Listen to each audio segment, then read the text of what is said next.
चलिए शुरू करते हैं स्टूडेंट। देखिए आज का टॉपिक है केशिकत्व। देखिए केशिकत्व भी एक द्रव की प्रॉपर्टी है। शुरुआत यहीं से करिए। जैसे आपने बताया था पृष्ठ तनाव भी द्रव की प्रॉपर्टी है, वैसे इसको भी लेके चलेंगे। आप कहेंगे सर केशिकत्व भी किसी द्रव की प्रॉपर्टी होती है, यानी ये गैस में नहीं पाया जाएगा और सॉलिड में नहीं पाया जाएगा। तो शुरुआत यहीं से करेंगे कि केशिकत्व जो है, कैपिलरिटी जो है, वो भी किसी द्रव का गुण है। द्रव का गुण है। This is the property of any liquid. This is the property of any liquid. यहां से स्टार्ट करेंगे। Property of any liquid. अगर आपने कहा प्रॉपर्टी ऑफ एनी लिक्विड, इसका मतलब किसमें नहीं पाया जाएगा? ये नहीं पाया जाएगा सॉलिड में, और कहां नहीं पाया जाएगा? और नहीं पाया जाएगा गैस में।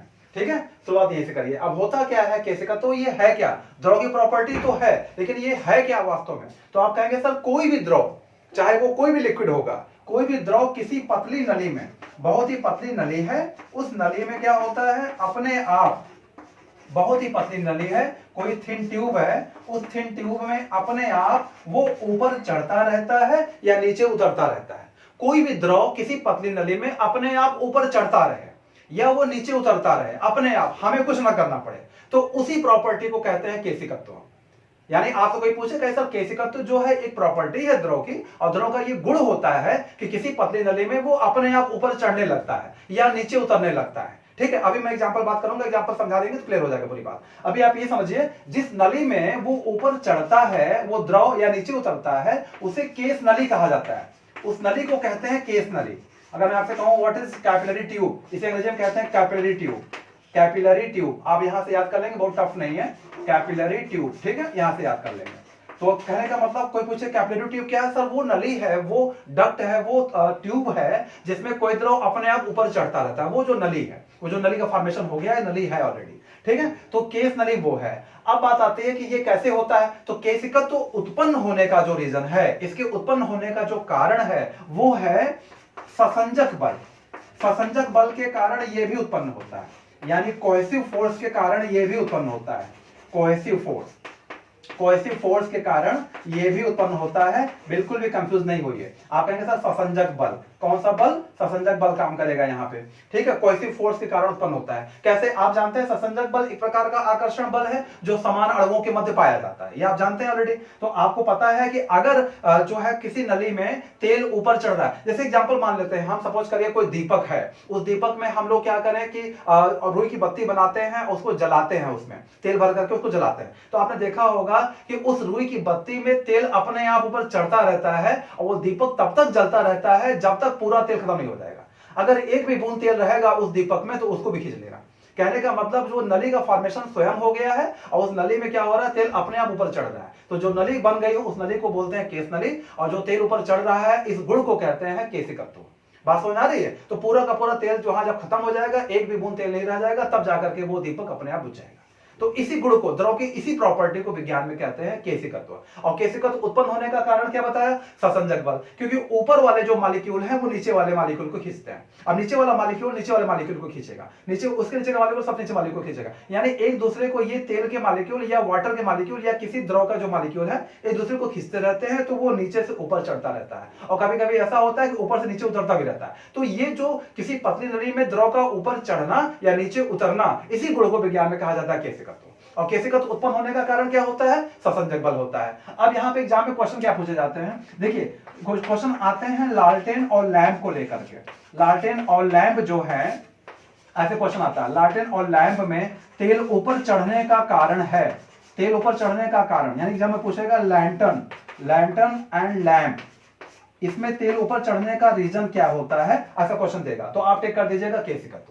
यानी वहां पे टंकी हमने भर दी और वो टंकी से तेल ऊपर पूरा चढ़ रहा है, धीरे धीरे करके वो पूरा तेल चढ़ जाएगा और बिल्कुल भी जो है तेल बचेगा नहीं, तब जाके वो लालटेन बुझ जाएगा। ये बहुत पहले ऐसे जो है यूज होते थे। तो कहने का मतलब ऐसे क्वेश्चन आपको एग्जाम में मिलेंगे। और क्वेश्चन आपको मिलेगा दीपक, दीपक में तेल ऊपर चढ़ने का कारण, जो दीपक आप जलाते हैं, तो आप टिक कर दीजिए, सीधे सीधा यही टिक कर दीजिएगा, केशिकत्व कैपिलरिटी टिक कर दीजिएगा। बात आती है क्वेश्चन यहाँ पे आपसे पूछता है जो पौधे हैं, देखिए पौधों, जो पौधे होते हैं ना, पौधों के जो जड़ होते हैं, पौधों की जड़ क्या करते हैं? ये जल को और खनिज लवण को, जो जड़ होते हैं, जल को और खनिज लवण को, ये इनको जो है खनिज लवण और जल को ये अवशोषित करते हैं। जो प्लांट के रूट है ना, वो वाटर को ऑब्जर्व कर लेते हैं, मिनरल्स को ऑब्जर्व कर लेते हैं, खींच लेते हैं। लेकिन होता क्या है कि ये प्लांट के सभी भाग में पहुंच जाता है। प्लांट के जितने पार्ट हैं, चाहे वो तना हो चाहे पत्ती हो, सारे भाग में पहुंच जाता है। तो कहने का मतलब क्या है कि जड़ एब्जॉर्ब करता है, रूट एब्जॉर्ब करता है, लेकिन वो सभी भागों में पहुंच जा रहा है। तो वो जो पहुंच रहा है उसका रीजन भी यही कैपिलरिटी है, यही केसिकत्व है। यानी केसिकत्व के कारण जो है वो मिनरल्स और वाटर प्लांट के हर भाग में पहुंच जाता है। तो यही एक मेन रीजन है। यहां से क्वेश्चन मिलेगा आपको, ये क्वेश्चन मिल सकता है लैंप और लालटेन में तेल ऊपर चढ़ने का कारण क्या है। आपसे पूछेगा दीपक में तेल ऊपर चढ़ने का कारण क्या है। पेड़ पौधों का जड़ जल और खाली लवण को अवशोषित करता है, लेकिन यह इसके विभिन्न भागों में पहुंच जाता है, इसका कारण क्या होता है। तो आपने करिए केसिकत्व। पेड़ पौधों के संबंधित जो है यहाँ पे बायोलॉजिकल कारण भी पूछा जाता है एग्जाम में। तो अगर बायोलॉजिकल कारण पूछेगा तो आपने याद किया है जाइलम। अगर बायोलॉजिकल रीजन पूछेगा कि ऐसा क्या है तो आप याद कर लीजिए जाइलम।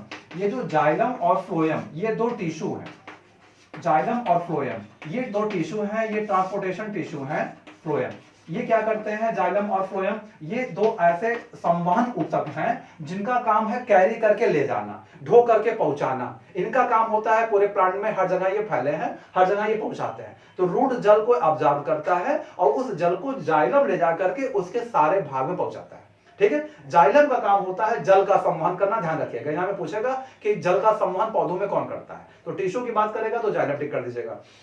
ये जो फ्लोएम होता है ये क्या करता है, केवल जो मिनरल्स जो आते हैं जड़ के माध्यम से उस मिनरल्स को शरीर के उस प्लांट के शरीर में हर भाग में पहुंचाएगा।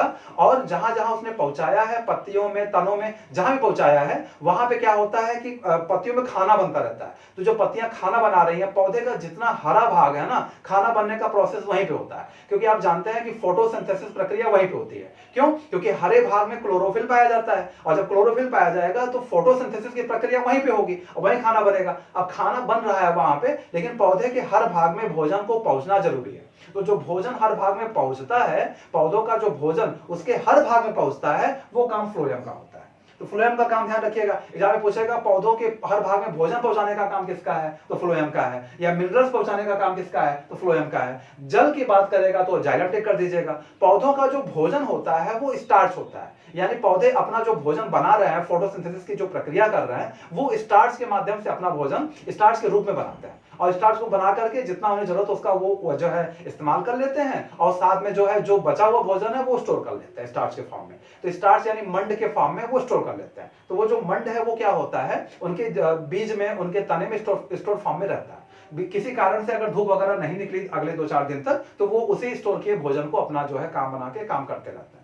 तो इस तरीके से आपको बायोलॉजिकल रीजन पूछेगा तो आप जाइलम और फ्लोएम में चले जाइएगा। अगर आपको यहाँ पे भौतिकी का रीजन पूछेगा, फिजिक्स का रीजन पूछेगा, तो आप केसिकत्व पे आ जाइएगा। आप देखिएगा ऑप्शन क्या दिया है, वहां पे केसिकत्व दिया है, श्यानता दिया है, पृष्ठ तनाव दिया है, ऐसा दिया है तो आप टिक कर दीजिए केसिकत्व को लेकर के।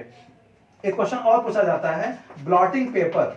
ब्लॉटिंग पेपर होता है ये, ब्लॉटिंग पेपर एग्जाम में क्वेश्चन मिलेगा। ब्लॉटिंग पेपर स्याही को अवशोषित कर लेता है, ऐसा क्वेश्चन आपको मिल सकता है एग्जाम में। ठीक है, ब्लॉटिंग पेपर जो है ये स्याही को अवशोषित कर लेता है। ब्लॉटिंग पेपर स्याही को अवशोषित कर लेता है, ऐसा क्वेश्चन आपको परीक्षाओं में मिलेगा। तो कहने का मतलब ब्लॉटिंग पेपर क्या होता है, ये ब्लॉटिंग पेपर आपने देखा होगा ऑफिस वगैरह में कहीं कहीं रखा होता है, जहां पे इंक का काम ज्यादा होता है, जहां पे स्याही का काम ज्यादा होता है। अगर कहीं स्याही रखा है, कहीं इंक रखा है, कहीं स्टाम्प पैड का काम वहां चल रहा है, तो वहां पे है तो वहां स्याही रखी, तो वहां ब्लॉटिंग पेपर भी रखा जाता है। इसलिए कि बाई चांस जो है इंक फैल गई, इंक गिर गई, अगर इंक फैल गई तो उससे क्या होगा, वो ब्लॉटिंग पेपर निकालेंगे, उठा के उसी के ऊपर रख देंगे, इंक के ऊपर। तो जब इंक के ऊपर रखेंगे तो ये क्या करेगा, सारा इंक को एब्जॉर्ब कर लेगा, सारे इंक को खींच लेगा। उसमें कई केस नलियां होती हैं, खुद ही जो है एब्जॉर्ब कर लेंगी। तो जब सबको खींच लेंगे तो वहां जो स्याही है ज्यादा इधर उधर फैलने से बच जाएगी। ठीक है, जितना एरिया कवर करना पूरा कवर कर लेते हैं। तो कहने का मतलब है ब्लॉटिंग पेपर स्याही को अवशोषित कर लेता है, इसका कारण पूछता है तो आप टिक कर दीजिएगा केसिकत्व। ये सारे रीजन यहाँ पे आपको डिपेंड करते हैं केसिकत्व पे। तो ये द्रव की प्रॉपर्टी है, तो द्रव की प्रॉपर्टी इसको याद कर लीजिए। द्रव की प्रॉपर्टी में आता है पृष्ठ तनाव, आपने उसको याद कर लिया। तो पृष्ठ तनाव भी आप जानते हैं, केसिकत्व भी जानते हैं। इस तरीके से जो कुछ प्रॉपर्टीज हैं किसी द्रव की, ठीक है, वो पढ़ना जरूरी होता है। तो ये छोटा सा एक टॉपिक था जो आपने पूरा कर लिया, ये है केसिकत्व। ठीक है, फिर हम आपको जो है नेक्स्ट टर्न पे मिलेंगे, तो नए टॉपिक के साथ मिलेंगे। तब तक आप इतना प्रिपेयर करिए। Thank you very much.